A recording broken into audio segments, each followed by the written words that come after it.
тухайн бүтээгдэхүүний эрэлт нэмэгдэж үн өсөх үед арилжаа өссөн бөгөөд 2023 оны 12 дугаар сард нүүрсний үн 816 мянган төгрөг хүрэх үед биржийн арилжаагаар 1.9 сая 9 их найт төгрөгийн нүүрс арилжаалагдсан байна. 2025 оны 2 дугаар сарын байдлаар нүүрсний үн 30%-аар буурч 568,800 төгрөг болоход биржийн арилжааны тоо өмнөх оны үеэс 9 дахин буурсан байна.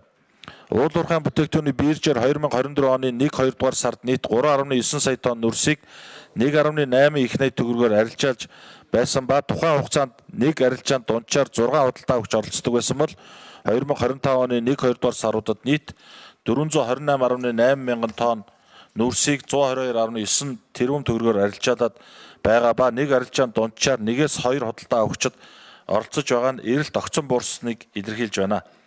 Уул уурхайн бүтээгдэхүүний биржийн тухай хуулийн 10 дугаар зүйлийн 12 дахь хэсэгт төрийн болон орон нутгийн өмчит төрийн болон орон нутгийн өмчийн оролцоотой хуулийн этгээдийн борлуулах энэ хуулийн 11 заасан уул уурхайн бүтээгдэхүүнийг биржээр заавал арилжна гэж заасан бөгөөд үүнтэй холбоотойгоор төрийн болон орон нутгийн өмчийн оролцоотой аж ахуй нэгжүүд нь дотоодын баяжуулах боловсруулах үйлдвэрүүдэд бүтээгдэхүүнээ борлуулах боломжгүй нөхцөл үүсэт байна. Тухайлбал Эрдэнэс Critical Minerals төрийн өмчит үйлдвэрийн газар дархан төмөрлөгийн үйлдвэр хязгаарлагдсан тавьсалтай компанид дээрх хүндрэл үүсэт байна. Төрийн болон орон нутгийн өмчийн оролцоотой хуулийн этгээдүүд нь дотоодын аж ахуй нэгжүүдэд уул уурхайн бүтээгдэхүүнийг арилжаалах эрх зүйн орчин бүрдээгүй байгаатай холбоотойгоор 15-аас 40% төмрийн агуулгатай 2.5 сая тонн хэмжээтэй ойролцоогоор 42 тэрбум төгрөгийн үнэлгээ бүхий төмрийн өдөр завсрын бүтээгдэхүүний овоолго үүсэт байна. Өнөөгийн байдлаар төмрийн өдөр завсрын бүтээгдэхүүн хадгалах агуулга талбайн дүүргэлт 87% байгаа ба цаашид тасралтгүй нэмэгдэж үйлдвэрлэлийн хэвийн үйл ажиллагааг хангахад хүндрэлтэй нөхцөл байдал үүсэт байна. Эдгээр үйлдвэрүүдэд 2024 онд дотоодын баяжуулах боловсруулах үйлдвэрүүдээс 1.5 сая тонн бүтээгдэхүүнийг худалдаа авах захиалга ирсэн байгааг борлуулах эрх зүйн орчин бүрдүүлснээр 33 тэрбум төгрөгийн орлого олж улс орон нутгийн төсөвт төлрүүлэх татвар хураамж нэмэгдэхээр байна. Ашигт матамд газрын төсний газарт бүртгэгдсэнээр 2025 оны 3 дугаар сарын байдлаар Монгол Улсын хэмжээнд нийт ашиглалтын тусгай зөвшөөрөлд эзэмшдэггүй 49 баяжуулах үйлдвэр бүртгэлтэй байгаагаас нүүрсний 11, төмрийн 19, хайлуур жаншны 19 үйлдвэр байна. Мөн 2024 онд 27 баяжуулах үйлдвэр, 25 онд 18 баяжуулах үйлдвэр үйл ажиллагааны төлөвлөгөө батлуулахаар ирүүлсэн бөгөөд эдгээр үйлдвэрүүд улс орон нутгийн төсөвт 2022 онд 12.2 тэрбум төгрөг, 23 онд 11.7 тэрбум төгрөг, 24 онд 2.8 тэрбум төгрөг тус төвлөрүүлсэн нь буурсан үзүүлэлт юм а. Түүнчлэн уул уурхайн бүтээгдэхүүний биржийн тухай хуульд биржийн арилжааны үнийг хил залгай улсын хэлийн бомтын үнээр зарлана. Мөн биржийн арилжааны явцад талууд биржээс зарласан үнийг зөвшөөрснөөр гэрээний үн тогтно гэж хатуугаар зохицуулсан тус хуулийн 14-2 дахь заалтын үзэл санаатай зөрчилдөж байгаамаа. Тухайлбал нүүрсний үн 2023 оны 7 сарын 1-ээс 24 оны 1 сарын 1 хүртэл 47% өссөн бол 24 оны 1 сарын 1-ээс 25 оны 1 сарын 1 хүртэл 44% буураад байна. Энэхүү үнийн үнэлтээс шалтгаалж биржээр арилжаалагдсан 27.5 сая $27.5 үн бүхий 31 гэрээний 683 сая тонн нүүрсний татлан авалт хийгдэхгүй ганц мод бомтын агуулгад 4.3 сая тонн нүүрс хоримтлагдсан байна. Биржийн форвард гэрээний хэрэгжилт нэг хүртэл жил үргэлжилдэг бөгөөд тус хугацаанд зөөсөх үнийн хэлбэлцэл нь худалдагч худалдаа авах аль талд эрсдэл үүсэх боломжтой байна. Үнийг индексжүүлснээр зах зээлийн тусгал илүү бодиттой болж талуудад үүсэх эрсдэл буурах боломж бүрдэнэ. Худалдааны нөхцөлийг нэмэгдүүлэх, үнийг индексжүүлэх боломжийг бүрдүүлснээр нүүрс, зэсийн баяжим, төмрийн өвтрийн баяжим зэрэг бусад уул уурхайн бүтээгдэхүүнийг зах зээлийн бодит өрсөлдөхүй зүүнээр борлуулах арилжааны хэмжээ нэмэгдэж гэрээний хэрэгжилт хангагдана гэж үзэж байна. Түүнчлэн уул уурхайн бүтээгдэхүүний биржийн арилжааны худалдааны хөргөлтийн нөхцөлийг зөвхөн хил нөхцлөөр борлуулахаар хуулиар зохицуулсан нь бүтээгдэхүүний зах зээлийн өрсөлдөх чадварт сөргөөр нөлөөлж байна. Тухайлбал дархан төмөрлөгийн үйлдвэр ХХК төслийн бүрэн хүчин чадлаараа хүрч ажиллахад буюу төмрийн өвтөр баяжмлыг экспортлоод нийт 1400 орчим вагон шаардлагатай бөгөөд өнөөдрийн байдлаар тус компани 750 вагоныг түрээсэлж байгаа зэрэг нь эрдэс бүтээгдэхүүний худалдааны нөхцөөс илүү нээлттэй болгож оновчтой болгож их шаардлагыг үүсгэж байгаамаа. Биржийн арилжааг олон улсын худалдааны танхимаас гаргасан худалдааны бараа хүргэлтийн байршилтай уялдуулж тогтоосноор 5-7 экспортын хэмжээг хэмжээ нэмэгдэж нүүрсийг дундын зуучлагчдаар дамжихгүй эцсийн хэрэглэгчдэд шууд борлуулах, мөн нүүрсний үнийг хятадын биржийн тухайн өдрийн үнээр тогтоож төрөл бүрийн опшноор борлуулах боломж бүрдэнэ.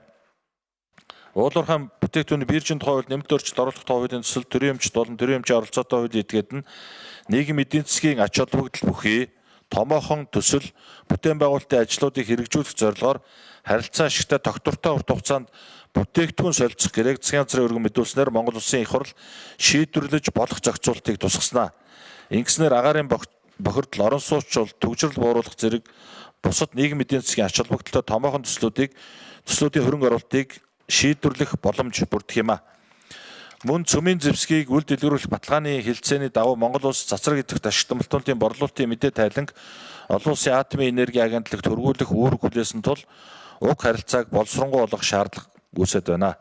Иймд уулуурхай бүтээгдэхүүний биржийн тухай хуулийн 13 дугаар зүйлийн 13-ын 4-т энэхүү хуулийн 14.8 заасан мэдээллийг цөмийн энерги асуудал эрхэлсэн төрийн захиргааны төв байгууллага нэгтгэж хяналт тавина гэж 14 дугаар зүйлийн 14.8 цацраг идэвхт ашигт малтуулалтын борлуулалтын талаар мэдээллийг цөмийн энергийн тухай хуулийн 47-гийн 1-1 заасны дагуу олон улсын атомын энерги агентлагт хөрвүүлнэ гэж тус нэмж тусгасан бөгөөд үүнтэй холбогдуулан цөмийн энергийн газар байгуулах зорилгоор цөмийн энергийн тухай хуульд өөрчлөлт оруулах хуулийн төслийг боловсрууллаа. Мөн хууль цацраг идэвхт ашигт малтуулалтын хайгуулын болон ашиглалтын тусгай зөвшөөрлийг засгийн газар зөвшөөрснөөр олгох талаар тусгасан. Монгол Улсын үндсэн хууль болон бус хууль тогтоомжийг хэрэгжүүлэх, олон улсын гэрээгээр хүлээсэн үүрэг биелүүлэх, үндэсний аюулгүй байдлыг баталгаажуулах, эрдэс баялагийг олон улсын стандартын дагуу ашиглаж борлуулах, түүнээс олох орлогыг үндэсний эдийн засгийн бие даасан байдлыг хангах, олон тулгуурт эдийн засгийг дэмжих хүрээнд уулуурхай бүтээгдэхүүний биржийн тухай хуульд нэмэлт өөрчлөлт оруулах тухай хуулийн төслийг Монгол Улсын их хурлын чуулганы хуралдааны дэгийн тухай хуулийн 33-1 заасны дагуу яаралтай хэлцүүлэхээр бэлтгэн танилцуулж байна. Энэхийн хуулийн төсөл нь 3 зүйлтэй бөгөөд Монгол Улсын үндсэн хууль, бусад хууль, үндэсний аюулгүй байдлын үзэл баримталтай тус нийцсэн болно. Хуультай уялдуулан цөмийн энергийн тухай, зөвшөөрлийн тухай Улсын их хурлын 2024 оны 13 дугаар тогтоолд тус нэмэлт өөрчлөлт оруулах юм а. Анхаарал хандуулсанд баярлалаа.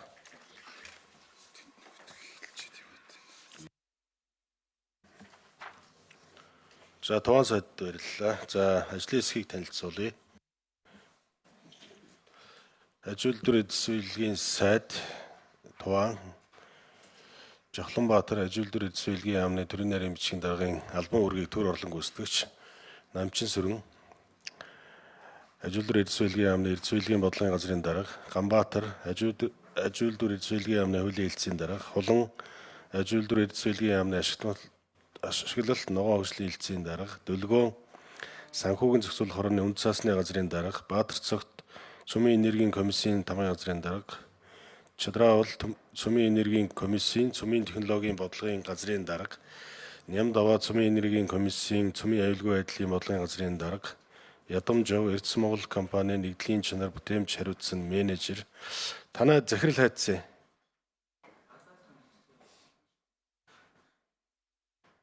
Танай захиралч одоо яг энэ дээр л байх хэрэгтэй доо.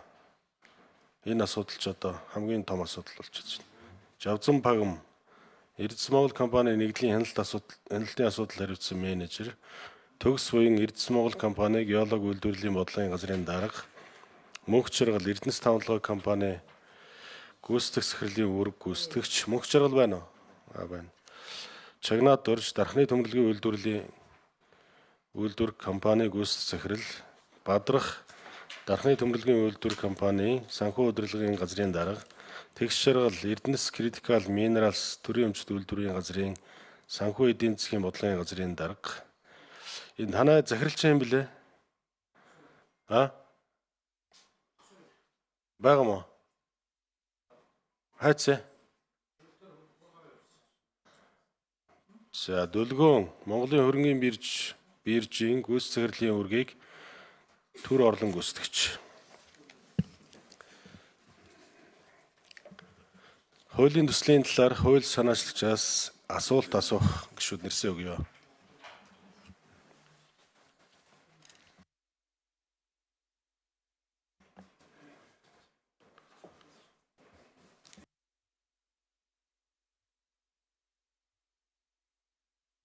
Мөнх соёл гишүүнээр таслая.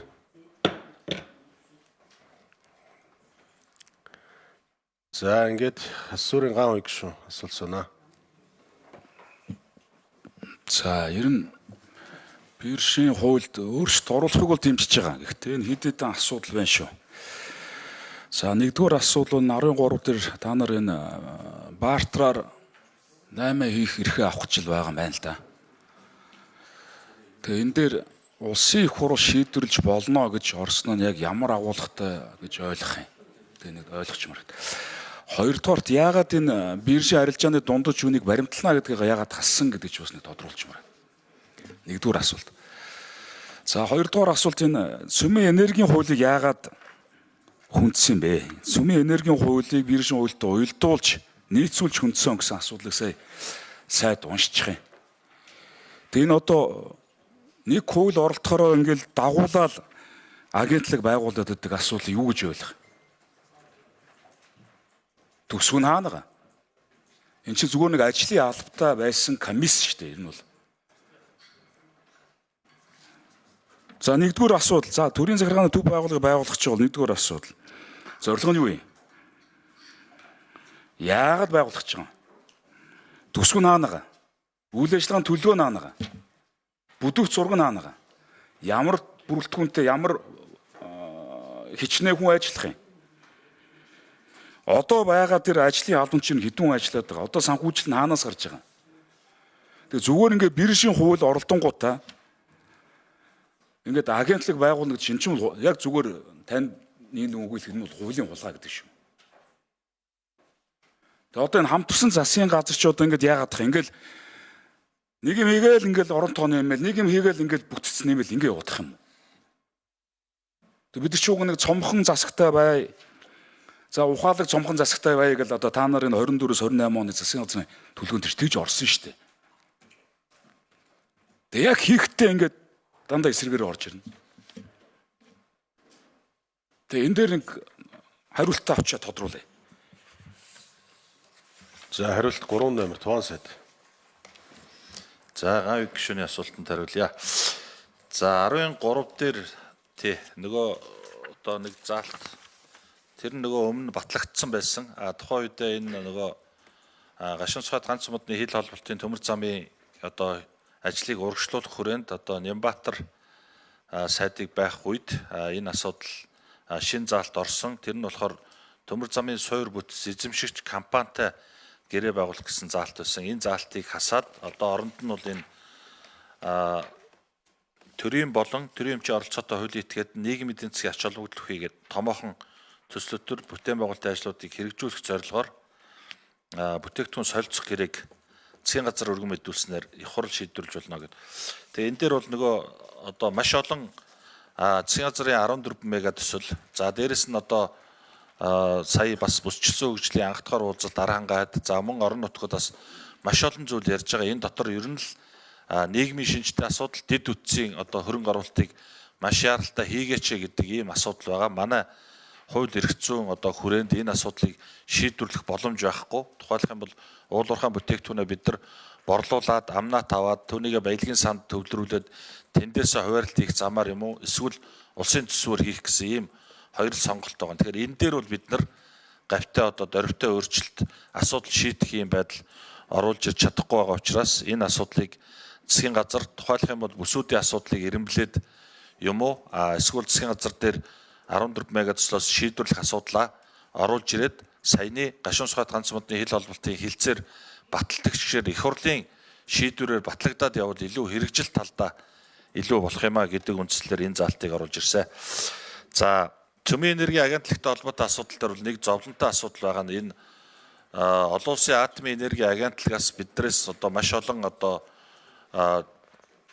шийдвэрүүдийг нэгтгэх, мэдээллүүдийг нэгтгэх. За дээрэс нь бид нар энэ саяны Орона групптэй байгуулсан хөрөнгө оруулалтын гэрээ байна. Цаашлаад бид нар энэ Чехтэй хамтарсан Хятадтай, Оростой гэдээ маш олон одоо энэ цацраг идэх ташигт малтмлын хайгуул, олборлолт хамтарсан хөрөнгө оруулалтын асуудлуудыг яригдахад энэ дээр яг хэрэгжүүлэгч агентлаг бол зайлшгүй хэрэгтэй байгаа маа. Өмнө нь 103 хүнтэй агентлаг байж байгаа татан богдоод явсан. За одоо бол боловсролын сайдын хүрээнд байжгаад манай эрхлэх асуудлын хүрээнд ирсэн цөмийн энергийн одоо хариуцсан комисс ажиллаж байгаа. Энэ комисс бол 27 хүнтэйгээр үйл ажиллагаа комиссийн ажлын алба гэсэн нэртэйгээр үйл ажиллагаа явуулж байгаа. За тэгвэл бид нар энэ дээр агентлаг болголоо гэдээ энэ оронтой бол нэмэх төсвийн боломж ч байхгүй. Яг тэр хэвээр нь хадгалаад үйл ажиллагааг нь явуулах гэсэн ийм одоо концепцээр оруулж ирж байгаа. Тэгэхээр өөрөөр хэлбэл ажлын алба агентлаг болгоод тий 33 хүнтэй юм шүү. Хүний бүрэлдэхүүнтэй. За дээрэс нь бас энэ манай яам руу энэ комисс шилжиж ирсэнтэй холбогдуулаад энэ асуудлыг хариуцсан байцаагч нар орон тооны одоо салбарын хяналтын 9-ээр нэмхэн 6 гэдэг ийм 15 байцаагч одоо жишээлбэл харьяалалгүйгээр одоогийн байдлаар энэ ашигт малтанд газрын төсний газар төр харьяалалтай байх гэсэн иймэрхүү асуудлыг шийдэх ийм одоо зайлшгүй нөхцөл тулгамдаад байгаамаа гэдгийг бас хэлье. За ган үе гүшүүн тодруулсан.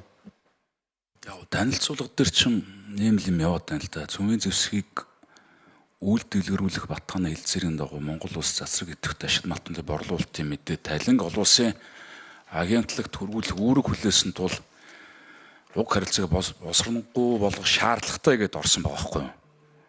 Тэгээ таны ярьж байгаа юм чинь тэгээ энэ танилцуулга дээр байгаа хоёр юм чи ойлго зөрөөд байна л да. Тэгээ асуугаад байгаа.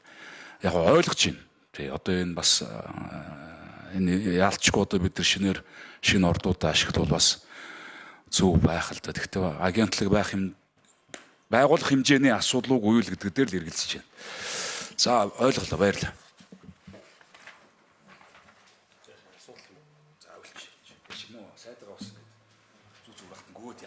За Батнайрамлаг шүү асуулт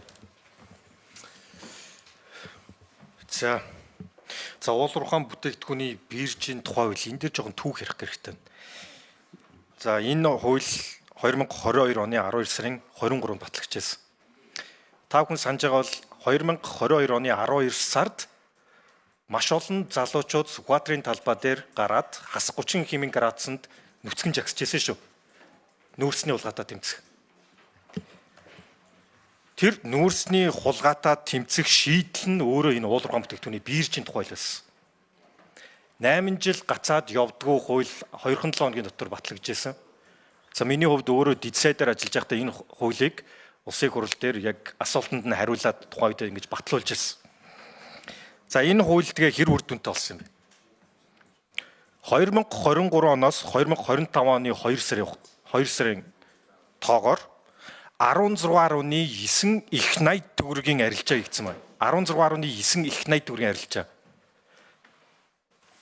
Тэр бирж дээр зарагдсан бүтээгдэхүүнүүдийн анхны үн мөн одоо арилжаалагдсан үнийн зөрүүгөөс 1.3 их 80 төгрөгийн нэмэлт орлого олсон байна. Тэгэхээр ер нь бол энэ хууль маш амжилттай явсан. Нүүрсний хулгайтаа тэмцсэн гол шийдэл энэ өөрөө байсан. Тэгээ өнөөдөр ингээд нэмэлт өөрчлөлт орж ирж байна. Энэ дээр олон маш том асуудалтай зүйлүүд байна ш. Дараагийн нүүрсний хулгай гаргаж ирэх орон зай энэ хуулийн өөрчлөлтөөр орж ирж байгаа гэдгийг сануул. За, ийм асуулт байна тугаан сайд. Энэ дээр ийм маш ноцтой хідэн зүйл байна. За, биржээр арилжаалагдсан гэрээн дээр гэрээний үнийг нэмэлт өөрчлөлтөөр оруулах орон зайг нэгжэж штэ. Нэгэнд биржээр арилжаалсан бол тэр гэрээг өөрчилж болдгүй шүү дээ. Энд чинь бид нар дэлхий дээр байхгүй зүйл хийх гэдэг шүү та. Юун дээр үндэслэн гэхээр нүүрсний чанар болон зах зээлийн үнийн индекс гэж байна. За нэг зүйлийг хэлье. Эрдэнэс 5-7 нүүрс анх 2010 оноос зарагдсан үеэсээ эхлээд чанарын асуудал дандаа дагуулж ирсэн. Тэгэхээр чанарын одоо нэгсэнтэй зөрчил гаргаад дураараа одоо нэмэлтээр гэрээний үн өөрчилдөг ийм асуудал руу орох чинь шүү. За энэ бол яг дараагийн том хулгай болж гарч ирэх чинь.